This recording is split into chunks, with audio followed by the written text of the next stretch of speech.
Hello, everyone. I'm Chris from AI Events, Airline Information. Welcome to our webinar with Air Europa and Hands In on our split payments case study. As people join, just a couple of housekeeping items. If you have any questions, you can type them into the control panel in the questions box. And if you have any trouble seeing today's presentation, just log out and log back in.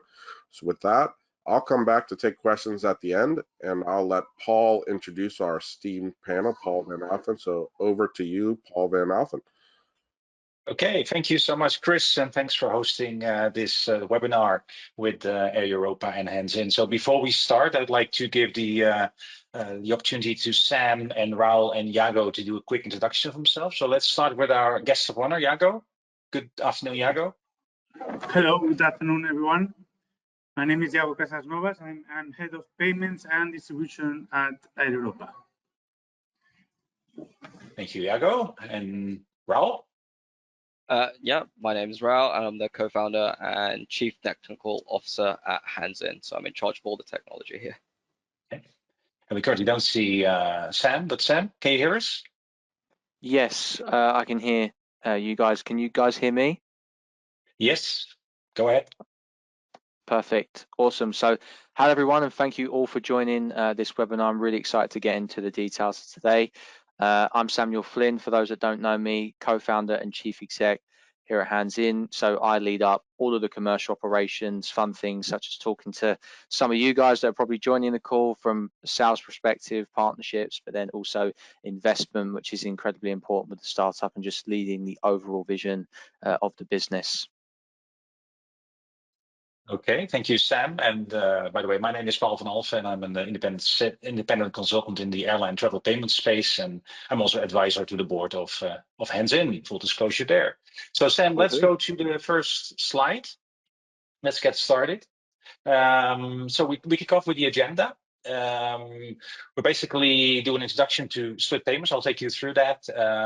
We'll look at some of the pros and cons, the key metrics that came out of the pilot with Air Europa. We'll zoom in on the implementation process. We'll look a bit into the future, and then we'll end off with the Q&A at the end and some closing remarks. So we have about 45 minutes scheduled for this, and then some 10 to 15 minutes for Q&A at the end. So yeah, let's dive into the details. So please, next slide, Sam. Okay. So before we go into the details, a bit of setting the scene here. If you look back at the last 20 years that I've at least been active in airline travel payments, there have been many trends over time. Some of the issues have not been addressed, others have been taken care of. But if you look at some of the key trends nowadays, you'll see them here in the middle. An important part of that is around orchestration. If it's the front-end orchestration, for instance, routing to multiple payment providers or invoking value-added services, doing like routing of transactions, dynamic routing. That can also be very helpful when you do that, for instance, if you're a travel agency to pay the individual suppliers or the B2B side of things. But a key component that's coming up in many discussions over the last couple of years is also split payments. That's the topic for today, and we're going to dive into that. Others you can see here as well, obviously around BNPL, for instance. That's in a way also a form of split payments where the customer pays over time. We'll touch on that as well later in this session. So let's go to the next slide, Sam, and let's have a look at split payment use cases. And I think what we'll see later on as well is that historically, if it was an airline that would take a payment for a booking and also on the side had to pay travel, for instance, a travel insurance company, because they couldn't act as the merchant of record, so they had to split the payments there. That's what we call split payout. But especially on the split pay-in, that's where a customer at the time of checkout actually uses more than one form of payment. That could be cash and miles, for instance, or maybe even a voucher, if we look back at the pandemic when they were issued on a very large scale. But more and more also the opportunity to mix multiple cards or multiple forms of payment, also, for instance, alternative forms of payment. So what you see here It's basically in the first column. In case of a split pay-in, there is one payer. There's multiple payments, more than one. So, for instance, two, and there's one merchant. And I think that's a key characteristic there. And by the way, we're also going to look into group payments, where actually you have multiple payers, more than one. They all make their own payment, and they also pay one merchant. So if you zoom in on all these use cases, you have to really look at, what's the role of the customer? Is for instance, also the airline or the merchant in general, are they paid fully in advance, or are they paid over time? So there are quite a lot of different flavors here. For this particular session, we'll focus on the top two, the ones in blue, the group one, and the split pay-in ones, and then not so much on the mile side or the voucher side, but using multiple form of payments in the form of, for instance, cards, but also alternative forms of payments. Okay, thank you, Sam, for the next. If we then zoom out a little bit, then split payments is one of the elements that plays a role in checkout optimization. And obviously, over the last 20 or so years, since selling travel online has become very popular and very effective, that the way that you check out, the way that the page is designed, all the technology that you use, the security, etc., have been a very important components. And it's all about a frictionless checkout. And to achieve that, you have to go basically through a whole checklist and also constantly monitor, the results. And I have created this infographic and have defined 3 major steps: the design step, the logic step, but also the rescue step. And what we'll see later on when Sam takes over and explains how the model works with hands-in for instance, for multi-card payments, is that if the initial payment attempt fails, what can you do then to rescue the transaction? Can you offer an alternative? Can you keep the customer, on the hook and actually make them successfully check out in a second attempt? And that's what you could, for instance, could do, if you orchestrate the split payments in such a way that, you offer multiple forms of payment in one go, and also make sure that it then also works end to end, and that, for instance, the reconciliation towards the airline works as business as usual. So the rescue component is a very important one. Keep that in mind once we move to the next couple of slides.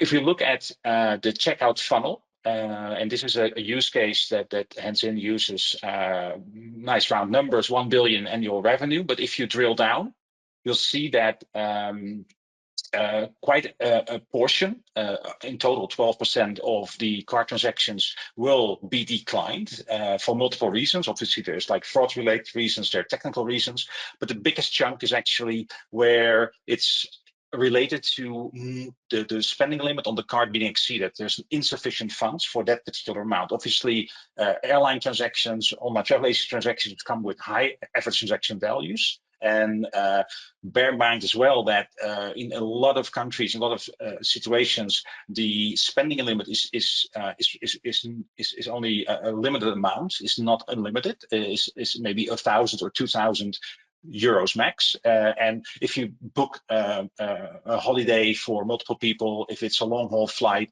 there's a good chance that you exceed that spending limit. And so if there's insufficient funds, and that's about 44% of the total number of declined transactions on cards, what's next and what can you do with that? And that's the topic for today. Next, please, Sam. So maybe to complete the bigger picture, how split payments enhance the airline passenger experience. We've identified 3 main points: increases the affordability, and like I said, historically, the most common way to split payments was to use some of the accrued miles to basically to redeem those and to combine it with, for instance, a card payment, and then use that to pay for the booking. So that's the most common one historically, and that definitely lowers the threshold to make that booking because you can redeem those miles. Obviously, split payments also help if your credit limit is either already restricted because of the sheer amount, but also if already you have spent during the billing period on some other expenses, then you don't have the room to use it. So then if you can combine two cards, that's very helpful. And maybe one that's not so common in all places, but with issuers becoming very competitive in trying to bring on cardholders, trying to make them spend, they also offer a lot of incentives, rewards, and it becomes more common to basically play a game with those different cards and make sure that you either qualify for certain rewards or that you redeem certain temporary incentives and use multiple cards for these high amount checkouts and make the most out of that. Okay, Sam, next one. So with that in mind, my experience is that this has been a topic for the last 20 years. Why was it not properly addressed? Well, the devil is in the details, right? So it's not so much the happy scenario, because that's relatively straightforward if you can make that work, but especially how to deal with the exceptions, how to deal with the use cases where something happens along the way and you have to adapt to that, and that's one of the main reasons why a lot of the providers historically have stepped away from it and have parked it and just basically accepted to ignore it. And I think has changed, and Sam, I'm handing it over to you now to tell a bit about the story about Hands-In and how you got to the point where you started the company and introduced the concept. Yeah, sure. So thank you, Paul, for that brilliant introduction. So those of you that don't know the story, I sort of come up with this idea centered primarily at the time around group payments, because when I was at university, whether it be, as young people and at university in particular, you like to go out and drink, and maybe you're getting the cab to a nightclub. This situation that would happen, or you're in the nightclub and you're buying drinks with a group of people, and then when you come home and you're hungover from the night out and you want to order a takeaway pizza on Deliveroo, this same issue kept happening, and then maybe even extending it on into travel. You're waking up in the morning with you and your friends, and you go, oh, let's go book those flights to Ibiza, just random spontaneous things that young people do. But the biggest issue that come up in all of those equations was, if I'm going to be that person that's going to start this transaction at all of these different particular use cases, who is going to be the person that's going to make that card payment? Because from what I saw in my time at university and just being a young person, is no one really wants to do that. And I think that's not necessarily just true for younger generations such as Gen Z. Most friendships, and in particular to young people, obviously we're infant to the workforce, so our credit limits are low, which is a big factor in preventing us to get these purchases through. So where sort of the business started from there, I was like, okay, well, if we've got Splitwise in this space, which is effectively just a sexy bill management tool, what if there was a way to provide split payments at the checkout, but for merchants, and allow merchants to understand who all those potential users are and benefit from what we call incremental revenue generated that a business would never otherwise get if it wasn't for our solution, and also allow the PSP to be involved in this, because if you think about this from a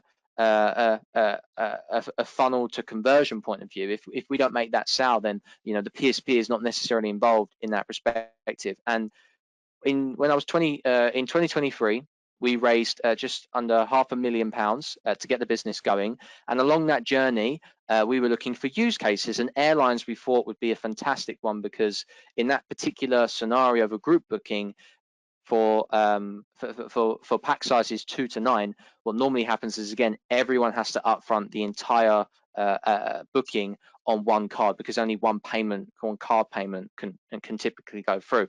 And this is where I reached out to Yago through email. So this is how I found him. It wasn't actually at the Airline Travel Payment Summit or another conference. And I told Yago about this idea that we're working on and that we had. And I initially positioned him towards the group payments product. But I think, Yago, this is a good time for me to bring you in and sort of talk about when I first met you, what your overall perception of was with the concept, and maybe how it could evolve and expand over time.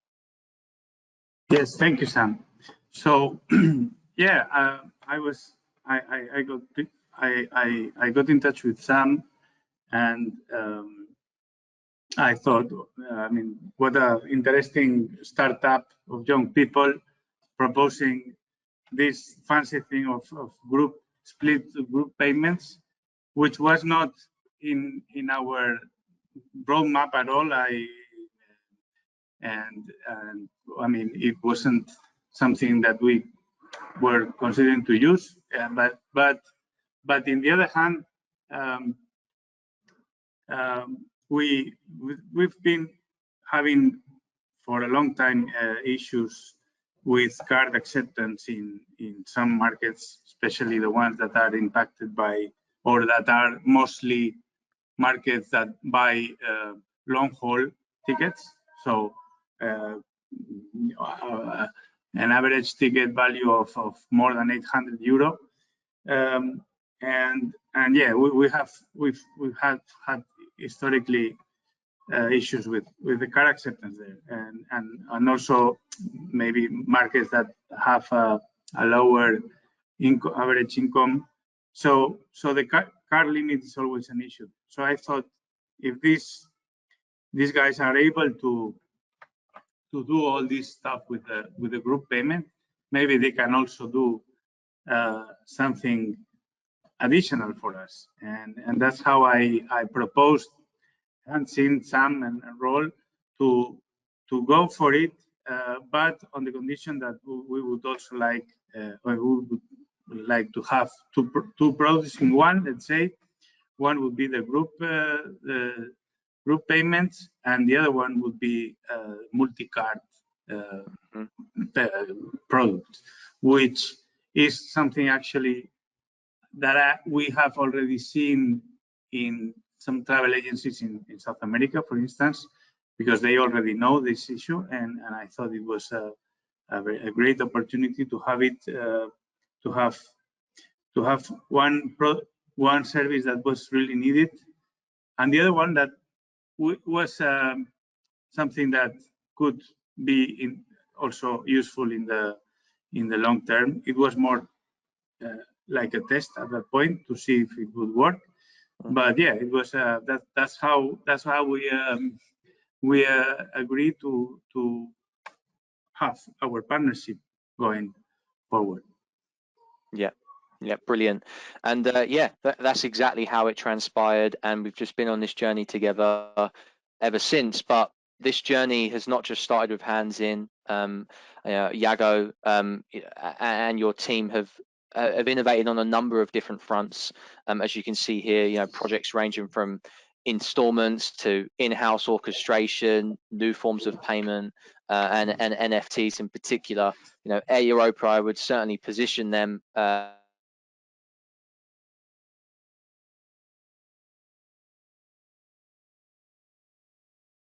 because I was about to say that Yago, that you're at the forefront of innovation. Yeah. So that I think it's frozen now. And I promised you not to remind you of the NFT project. I think that you were the very first to market there, but it was quite a jump in the deep, and I think that has not materialized yet. But no, I think the focus on digital currencies has changed quite a bit recently. So maybe it will come back anytime soon. Right? Yeah. But the point here is from this slide is that we, and as many of the most of our attendees probably know, and Paul, I'm sure you will agree with me, is that it is quite hard to innovate in the airline industry because of legacy systems, standards, interaction with GDSs, interaction with other airlines. It's quite there are many constraints technically and operationally. But the minute in Europa we have this innovation gene, let's say, the minute we are able to do something, to try to do something new, not only in payments but in general, payments we have. I mean, I don't know if it's luck or what it is, but we have some independence. We have our own module and our own development team, and we are able to do stuff like the one shown in the previous slide. And yeah, so sometimes it works, sometimes it does not, but we like to test and to innovate for sure. And I think we have Sam back. Sam, can you hear us? No, but We can see you talk. We can see you talk. We don't hear you.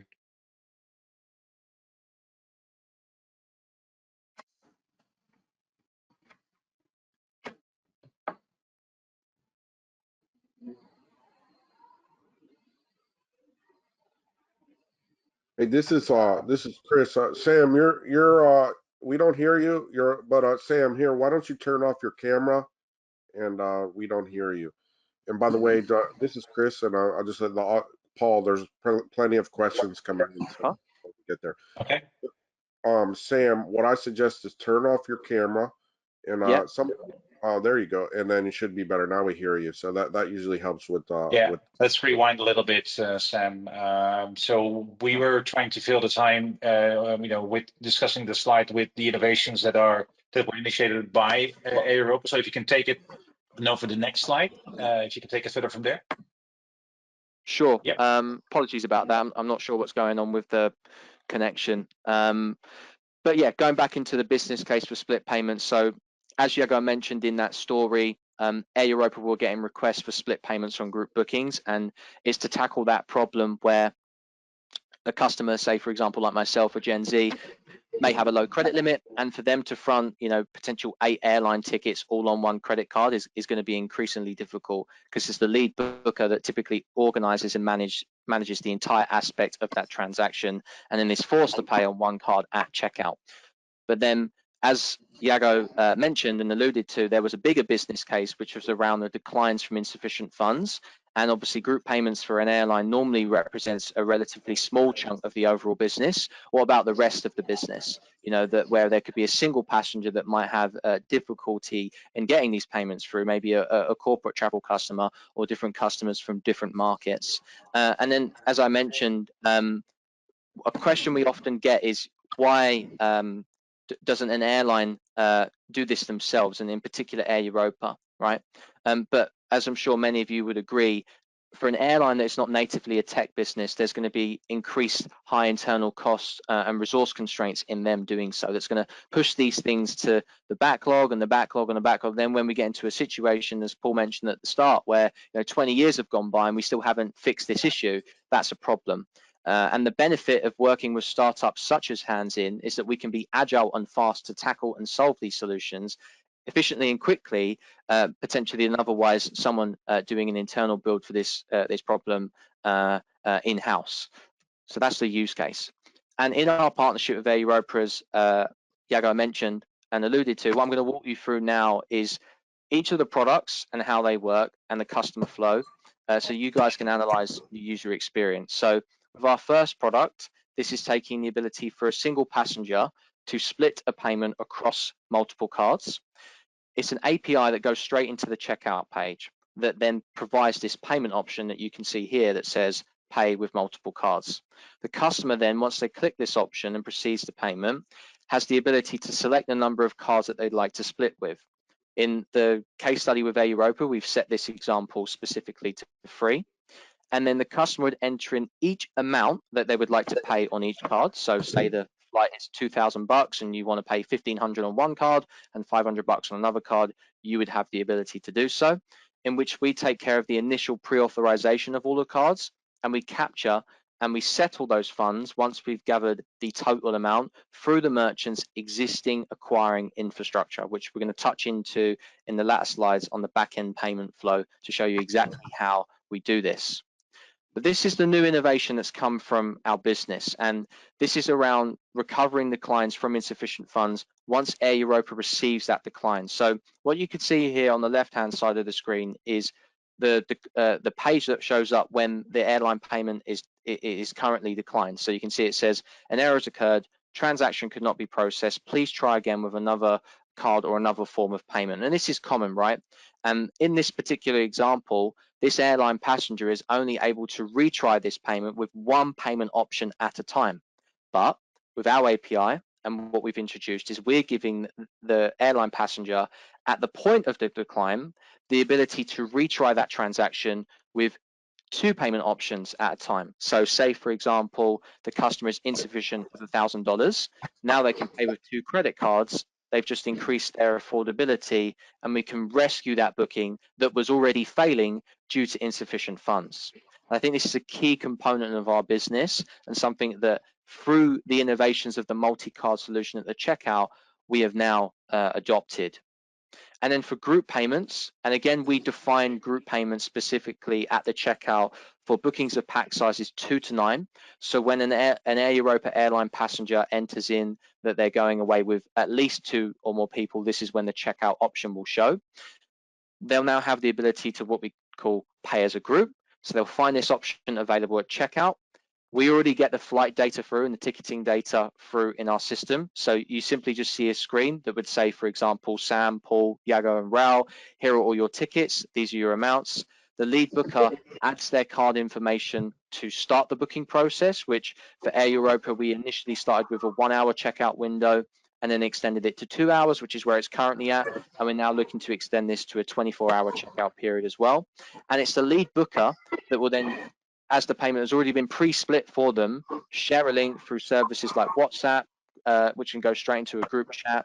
We have QR code, email, and text message, and everyone joins together and pays their individual share simultaneously within the allotted booking window.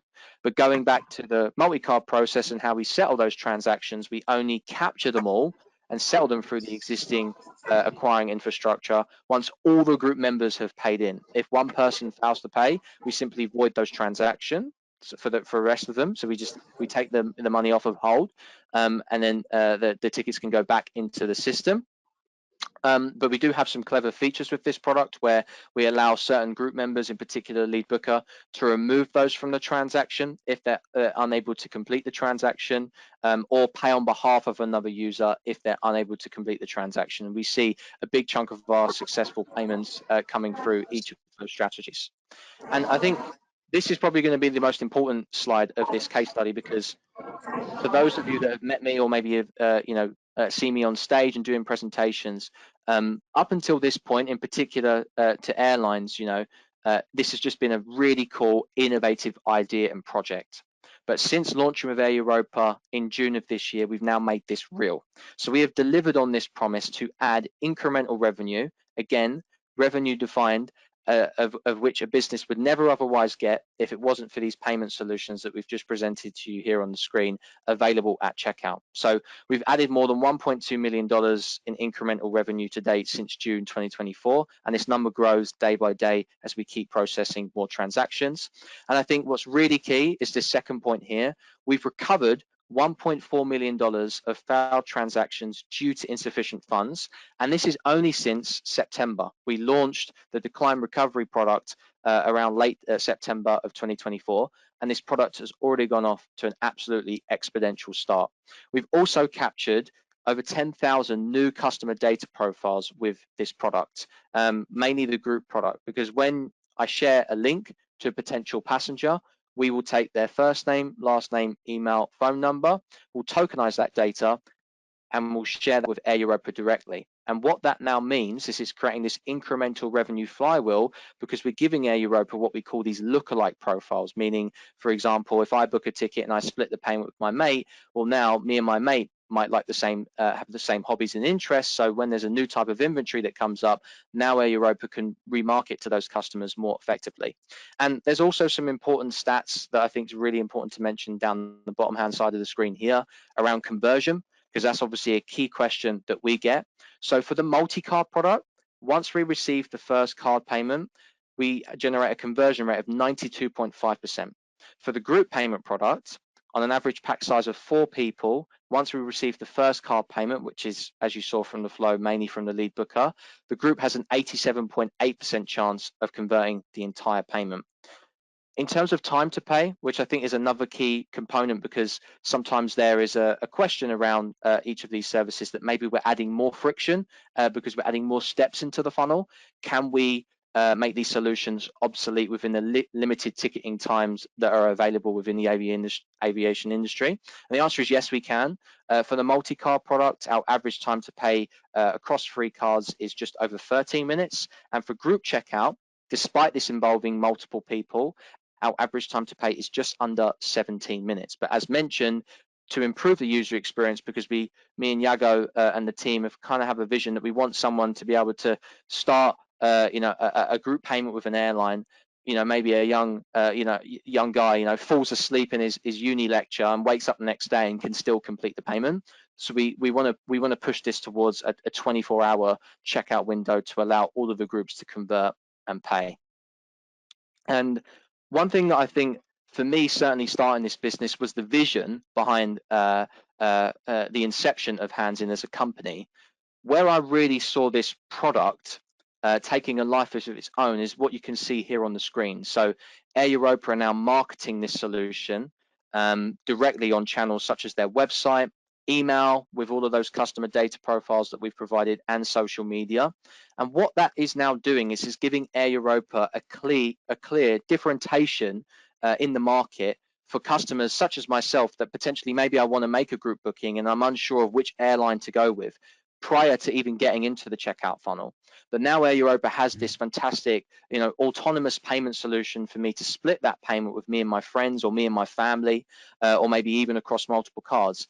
I'm more likely to select Air Europa prior to me even getting into the checkout page. And this is, to Yago's point, sort of an area of the unknown around this incremental revenue play that's really going to improve the overall unique selling point and offering behind Air Europa, and a clear competitive advantage going into quite a saturated market when it comes to European flights. But now what I want to do is hand over to Raul to talk a little bit about how we work from a technical front, because there are lots of different ways, and Raul, I think it'd be really useful to share and go through exactly how we did the implementation with Air Europa and share that with the audience. Yeah, thank you, Sam. I mean, getting started with Hands In is pretty simplistic, even if you are an airline. We currently offer 3 options of integrations, so you can literally just pick the best one that works for you. The first one is directly via API and SDK, where it's the same as any other payment method. You create a Hands In account, connect your payment providers, and we're already connected with over 40 out of the box, including Adyen, Stripe, Braintree, Square, Worldline, WorldPay, and then just embed the Hands In SDK directly in your checkout, subscribe to our webhooks, and then use that to handle all your back office triggers, like your booking confirmations or your reconciliation. The second is indirect, which is via our payment partners. You can see a few of them on the screen right now, which is like Cellpoint Digital, Bridge, EconPay, and you just need to see the specific partner guides on how to enable Hands In, but it's pretty simplistic. It's just a click of a button and you can just get started with them. But if you're an airline, you already know that integrating new payment options or payment systems into your own is absolutely hell. So we offer a third integration option, which is reverse, and this is via your own payment gateway, where we integrate directly into your legacy payment system, enabling you to use all the local acquirers that you've already got connected and all the systems that you've already set up. And this is exactly what we've done with Air Europa with Pluto. Sam, if you want to go to the next slide. So the way this flow works, it's we've simplified it as much as possible here. And Yago, feel free to chime in at any point on what parts of this of the flow that you think were a little bit difficult to do. But the way that it works now is that a customer will see the Air Europa checkout, and we have the Hands In fields or the SDK embedded there, where they're able to pay with multiple cards or as a group.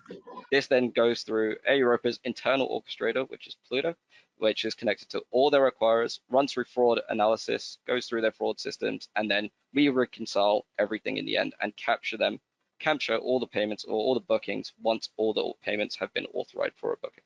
And this then goes into Air Europa's booking engine. So Yago, just to touch point on this, how difficult do you think the integration process was for you guys, and were there any difficulties in your side of this process?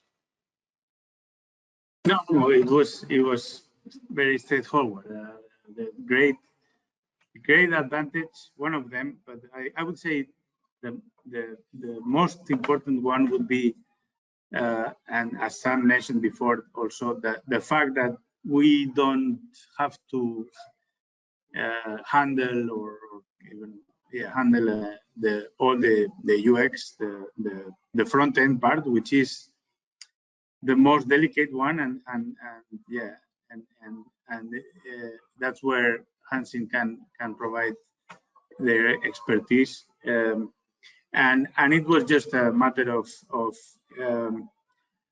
doing an API integration, implementing the SDK in the checkout, and there is also some back office work in our side in regards to reconciliation, but it was also easy to handle. So yeah, quite straightforward. And Raul, maybe to add, I mean, I think what's very important here is there's a continuous cycle of like monitoring, adjusting, testing, and I think a lot of it started from scratch, right? And trying to find, what's the best way to present it, to adapt to customer behavior. So maybe can you tell a little bit about how the whole monitoring and continuous improvement process behind it? Yeah, I mean, just to touch upon the integration process, I think we got the group payment system completely live within a month with Air Europa, and when we released that, we had like a product iteration version 1 of that, where it was simply just as basic as possible. You can split a payment, send an invite link to your friends, and then get everyone into the group to pay. But that was a whole dashboard flow. We managed to do so much A/B testing, and we were experimenting in sprint weeks, we call it, in the tech side, and we were iterating on the UI every single week to see how we can actually optimize the conversion rate and reduce. One of the big things is there was a confusion rate that we managed to reduce from around 30% to 15% within a month of just iterating on different UIs, seeing how customers behave and interact with the system, and improving the overall experience and bringing like a premium group payment and group split, a premium group payment and a premium split multi-card system to the airline industry. So yeah, it's been progress. One other observation that I remember is that when you launched with group payments, that people started to basically use it for a single person checkout, but use multiple payments, and that also helped, to follow the mindset of the customer and then adapt the process in such a way that it could cater for that out of the box, right? Exactly. In the Latin market specifically, we saw a huge uptick of just a single person using the group payment system to split it with themselves over multiple cards. And that's how we knew that the multi-card system was bound to happen at one point or another. Yeah. And then I think another interesting stat, Raul, to share on this, from the evolution from the multi-card product to the decline recovery, is that around 63% of the users that were using the multi-card product come from a decline from Air Europa, and then we're processing their payment through splitting that product across multiple cards. So that really led us to say, well, hold on a minute, if they're already having that decline, why don't we just show them this product at the very first instant to support them in getting this transaction through by increasing their affordability and rescuing the booking. So I think that's another key stat to share there as well. Absolutely. And I think like the main question now is really what happens when things go wrong. So, I mean, with Hansen, we actually support all full and partial refunds, and this can be for individuals in a group or the entire group itself. We're also able to handle dynamic pricing, fraud through your own pre-existing fraud analysis tools. And the big one is like, if someone doesn't pay or the total amount isn't completed, what do we do in this scenario? And we have a lot of recovery options for this. So in the group checkout session, one of the friends doesn't pay into a group, then what we do is we either void the entire transaction at no cost or no additional cost to the airline, or we try and let them pay on behalf of another. And just to give a really big stat here, we've never had a group payment fail, like never ever, due to one person not paying in. It's always been 100% complete in that side. And we're currently working on NDC, if there are any airlines listening, on a way to work through non-direct channels, but this will be subject to PCI compliance levels, and this will enable you to take split payments through the NDC channels as well. Yeah. And I think with the NDC part, the key use case here, Raul, is on the B2B side. So allowing travel agents that are making those bookings that maybe if their credit limit is completely maxed out, that they can then pay across multiple cards. Yeah, absolutely. So what's really next for Hansen and Air Europa? Well, I mean, Yago has a lot of brilliant ideas, but the one I think we've kind of agreed on now is that we're actually introducing multi-method payments. So we've seen the success with our multi-card solution just thrive and thrive, and we're always seeing how customers behave and what they're always requesting from us. And a lot of them have requested alternative payment methods to pay with and still take advantage of our split payment system. So the next few things that are coming is the ability to actually split a payment over Google Pay, Apple Pay, PayPal, and Pix. So you can pay some with your PayPal account, some with your Google Pay, your Amex on your Google Pay, and some with your Pix account as well. I think, Raul, one of the issues there is that not all payment methods behave the same way, right? They have the same methodology or mechanics, and obviously you make use of the fact that you can do a pre-authorization and then hold the authorization until you have, confirmed the whole booking, and then you do the second step, the settlement or the capture. And these forms of payment support that, but so it's not like every single form of payment would be a match, but there are definitely other payment methods out there that could be combined as well, following the same methodology, right? Exactly. So there are some payment methods that we are limited on. Again, exactly to that exact standard, which is we need to pre-authorize and do the capture later, so that if anything does go wrong in the payment, we can just void the transaction as a whole. So some things that we're limited at the moment are like open banking payments or B2B transfers. P2P transfers. Worst case, you could refund, but I think that would need a review from a user experience perspective to see if that's really the way to go. But I think cards definitely, wallets that have a two-step process, or mobile wallets, e-wallets, mobile wallets, those are definitely the next ones in line. Yeah. Absolutely. Yeah. Okay.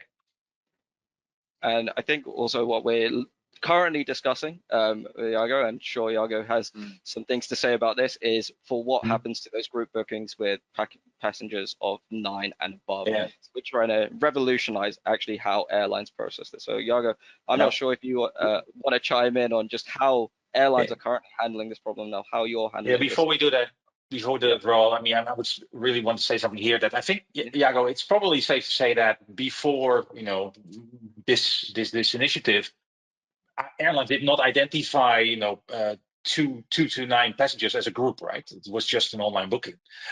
And historically, the group booking's always been like a back office thing, a call center thing, very manual work. And it's basically probably the least known channel that's around, right? It's most hidden. It hardly ever makes it to a blog or to a conference or whatever, because it's just so locked into the process. So I'm really curious to hear your opinion of what will be next there, because I think that will be kind of quite a next move. Yeah. So as you say, the group area in the airline it's been always a back office thing, right? So you have to pick up the phone. There is currently now ways to provide access to not only back office, but also very B2B oriented, so focused on the travel agencies. So now there is now and we are not the only airline, but many others have already offered a B2B platform for the agency to access this flow of groups, right? And have some independence in that sense. But we are still missing in Europa, at least, and again, it's something that some other airlines have already started working on that, but especially the more the low cost carriers, or not full service carriers, but we think that there is an opportunity in offering group bookings to final customers, and not only to final customers, but also we have so many sport teams, for instance. It's a great example of group booking, and they only know the passenger names the day before, because they don't know who is going to go to the match and who is injured or whatnot.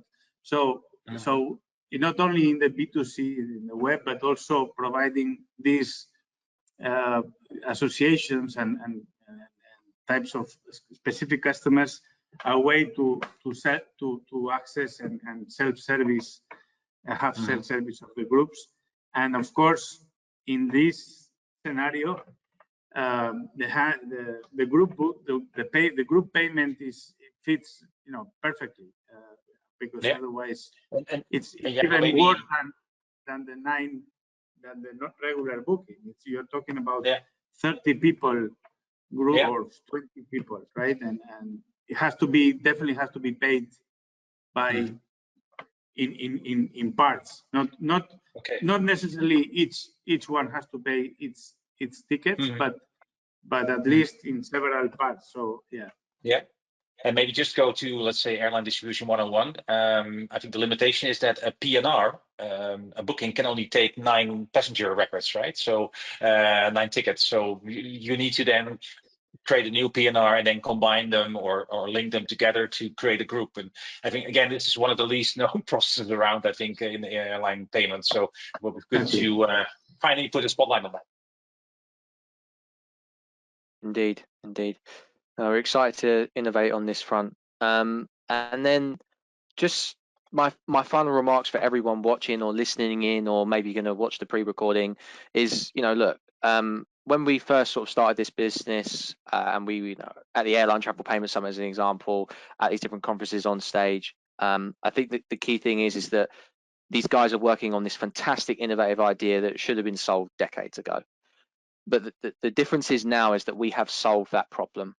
And normally in my conversations, because we now have the data to share and showcase to you guys, I always ask these questions, and I think this is key, especially as we get towards the Christmas period and the end of the year. And you guys might be sitting here joining this webinar thinking, what does 2025 look like?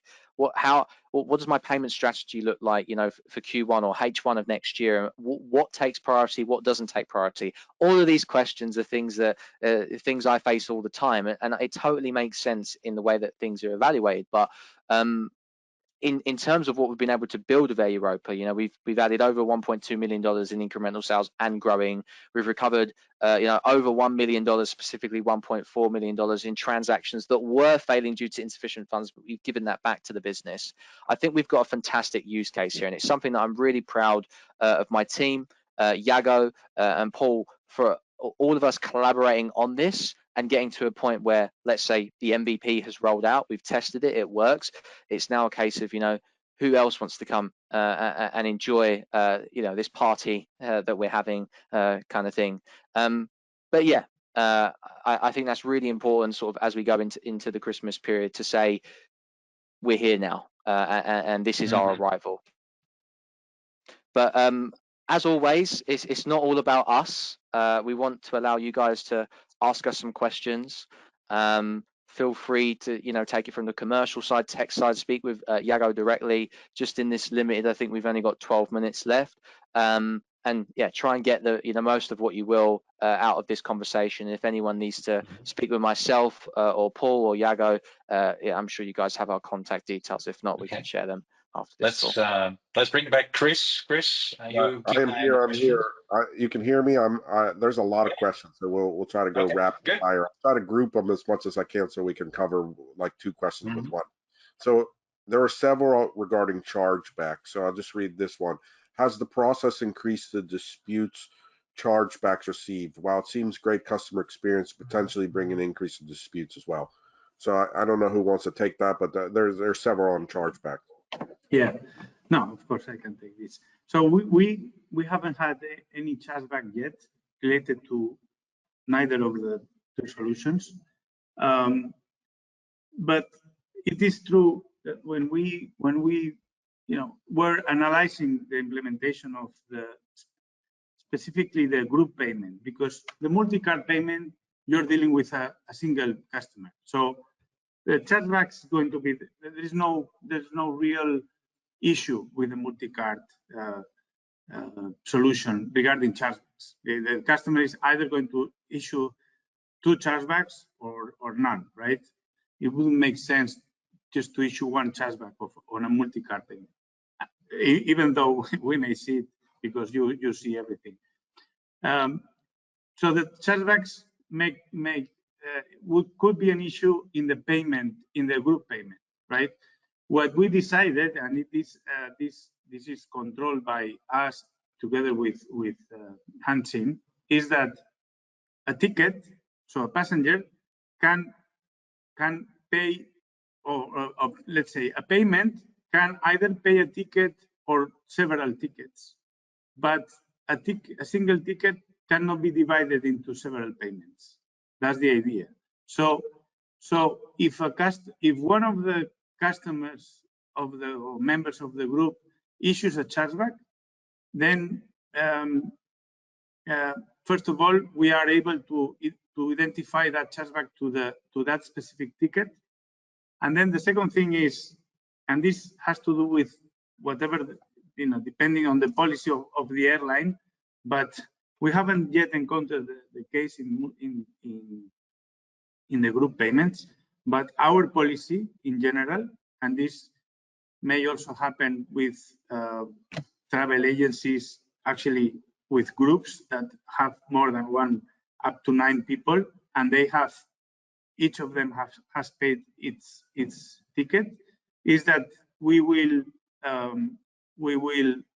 cancel the full booking, even if it's only one chargeback, because we just, for us, getting a chargeback is like it means that the customer hasn't even tried to solve whatever problem they have calling us or writing an email, or so for us it's like an aggression, and we consider it not acceptable, and we will just cancel the booking, the full booking. Okay, but so again, this is very specific to our decision. Yago, you've answered that answered quite a few of the questions. I'm going to try to just jump in because there's so many. This one's for hands in. Are you guys looking at integrating with the Amadeus payment orchestration platform? I can take this one, Raul and Paul. So we've signed up with many orchestration partners. Cellpoint Digital, obviously a very well-known one in the airline payments industry. Bridge, which did make some around here in the UK. Great partners like Diuana, Inai in APAC, Gravy, BridgerPay. We've signed them all. However, Outpay specifically, we are in discussion. It's not something that has signed yet. However, maybe if they're joining this call, we can hopefully move this one along a little bit. But yeah, we'd be delighted to partner with them and provide this to Outpace. I believe they're on, so listen, Outpace. So a question from the audience, and this might be for Yago, but since you're already flying to Latin America, someone wants to know the difference between like hands-in installments that already exist in Latin America. Yes, good question. So the way we have built, so currently we wouldn't, it is not implemented, but the way we have built I mean, it could be an enhancement. Because the way we have built the integration with Hansin, they could, I mean, basically the installments is letting the customer choose between 1 and 12 usually, right? And then that goes through the authorization flow. We haven't done that yet, but it could be an enhancement for next year, so that in both cases, also group payments and multi-card payment, the customer has the possibility to choose installments for each of the payments. So someone wanted to know, for your group bookings at Air Europa, do all group members need a profile? Raul, do you want to take this one? Yeah, so for our group payment product, we get their profiles. So if we got the passenger details from Air Europa initially, whatever the initiator has actually filled in, we get those details, which is typically just the first name and last name of the passengers that are coming through. But as they join, we try and collect more details, which is their email and phone number on top of it. And all of this is, as Sam mentioned earlier, we tokenize this and give it to Air Europa as a whole new avenue of marketing to groups as well. But But you don't have to create that on the Air Europa website. I mean, it's not like they have to become a member or something like that. Or No. It's a completely white labeled solution. Absolutely, yeah. So Martin Actually, Roy, most of them are going to be guest customers. Yeah, most of If them. not all of them. So I'm getting to as many as I can, audience here. There's a ton of questions. So what the ones we don't get to, please answer, guys. I mean, there's like 20 more here. So, but question to Air Europa. This is from Martin Royers. Any issues with the TTL as ticketing is delayed, and what GDS are you using? So, any issues with the TTL as ticketing is delayed? Yeah, time ticketing limit. I'm not sure if I understand the question. Ticketing I think the period of the time ticket. So the time you allow basically for either the multi-card or the group checkout to happen. Yeah. So in both cases, currently we allow up to 2 hours. But I think it was said before by Hansin that we are looking also to improve, to change that and leave, especially for the group payment, and leave 24 hours to so that in that case, it would be an offline, it would be after the session in the web has finished, but we would wait until the last 24 hours so that the last member of the group can pay before that. We would get that information and automatically issue the tickets and send the emails and everything. So that, it is currently more or less online. We're working on having it, on letting the customer 24, 36, that may change. And Martin wanted to know what GDS you're using. PSS, I understand the question. Yeah. And we are an Amadeus company. Okay. Here's one that says, in case of multiple card payments, how do you handle the card authentication, card by card? I can take that. Yeah. So we authorize each card individually. So if there's a 3DS verification process that needs to happen on a card or has been configured for it, then that will run for each card that's being paid through, one at a time. Mm-hmm. That probably explains the 13 minutes then, Raul. Yes. Yeah. In certain cases. So someone has a question on refunds. Regarding refunds, have you decided returning the refund and take a penalty, or how do refunds work? So as I said before, a payment has to be linked to at least one ticket, right? So the conditions then are exactly the same. If someone cancels their single of the customers cancels the flight, they will be refunded minus the penalty or anything if it's non-refundable. But yeah, it's treated as if it is a single payment. Really, the minute one ticket has only one credit card, then it's much easier because you always have to refund a certain ticket or EMD, right? So you don't have to split the refund into several cards. So maybe we're coming to the close of the hour. I'll give the last question to Paul Van Alfen to close it off. And the person says that Air Europa is an innovative carrier, but what if my airline is not so innovative? How do I drive this concept through? Yeah, that's you have people that are ahead of the game and people that follow, right? So and I think Yago has done a lot of breaking ground for new innovative solutions. So I mean, we're talking about things that have been proven now in practice and that are best practices that have really been fine-tuned. So I mean, that's why we're here today to share this this experience with the larger community, and they can now bring this to their team and put it on at least the list for discussion for the roadmap for next year. And yeah, that's, I think you don't necessarily have to always be the first one to come run with it, but just pay close attention to what's happening around you, and then pick out those things that work for you.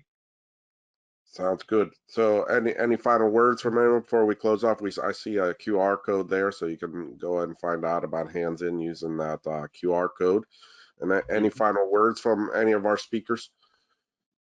I'm happy to say some final words. So just first and foremost, thank you for everyone attending. I hope you've found this super insightful. And as Chris mentioned, if you want to get in touch with us, you can scan this QR code. It will link directly to my email. So just send me an email. Anything you want to, maybe any question that wasn't answered, anything you want to learn from me, please do send me an email. Or many of you will know who Paul is. Or feel free to reach out to Paul and Yago and Raul as well, and you can find us on LinkedIn. But yeah, hope you guys have found this insightful, and I think now is just the time. We've brought this solution to market, proved that it can work, and then it adds value in the way that we're saying it will add value. I'm just excited for what 2025 holds. But thank you for this entire community for supporting me in these last few years. I do really appreciate it. Well, thanks to the audience. Thanks to our speakers. Link with follow that QR code to link with Sam. Look at the names of the other speakers here and find them on LinkedIn and link with them. And I'll send the questions to everyone so you'll get your many questions that we didn't get to answered. So thanks, guys, and signing off. So see you at a future webinar. Yeah. Thanks, guys. Bye, everyone. Thanks, Chris. Yeah, Bye.